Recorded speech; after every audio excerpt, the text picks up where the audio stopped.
Hello mga paps! Ngayon, papakita ko naman sa inyo kung paano mag-check ng pulley ng ating engine. Itong pulley ay ang dinadaanan ng drive belt sa ating engine. Sa bawat component na may pulley ay may bearing siya sa loob na through time ay luluwag, iingay, or masisira. Ang sirang bearing ng pulley ay magkukos ng noise sa ating engine.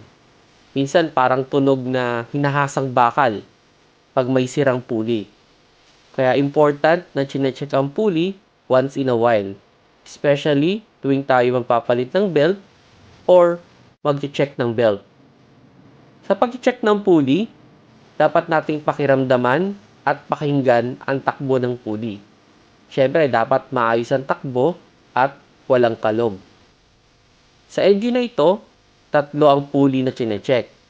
Like itong sa alternator, water pump, and aircon compressor. Madali lang naman ang pag-check ng pulley. Tanggalin lang muna natin ang belt, then ikutin isa-isa ang mga pulley. Ikutin natin ng mabilis ang pulley, then pakinggan for any noise. At pakiramdaman din pag iniikot ang pulley kung smooth.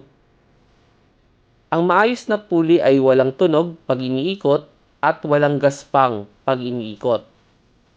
Ang isa pang way sa pag-check ng pulley ay kung may kalog ang pulley.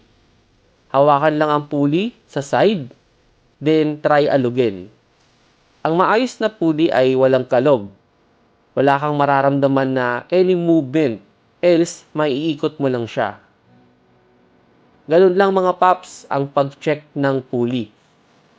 Kung nagustuhan niyo yung video, i-press lang ninyo ang like. At kung hindi ka pa subscriber ng aking YouTube channel, press mo lang yung red subscribe button dyan sa baba ng video para ma-notify ka sa mga susunod ko pang videong i-upload. Salamat sa panonood.